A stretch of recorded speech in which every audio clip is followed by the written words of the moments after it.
Hi నమస్తే, నేను Rahul Bhaskar, high court advocate.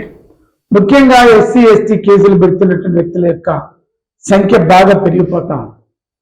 దాంతోపాటు దూషించే వ్యక్తులు కొంతమంది అయితే దూషించకుండా తప్పుడు కేసులు పెడుతున్నటువంటి వ్యక్తుల యొక్క సంఖ్య కూడా పెరుగుతా ఉంది.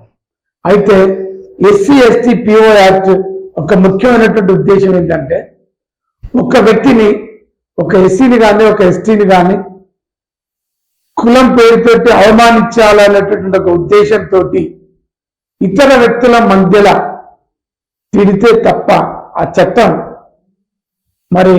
చట్టం కింద ఉండదు, ఆ చట్టాన్ని పెట్టడానికి అవకాశం లేదు అనేది తెలంగాణ హైకోర్టు ఒక సంచలనాత్మకమైనటువంటి ఒక తీర్పుని ఇవ్వటం జరిగింది.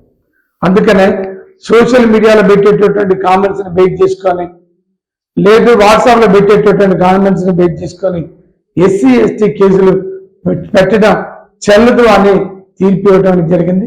మీరు మనసులో పెట్టుకోండి, అవగాహన కోసం మీరు పెడుతున్నారు.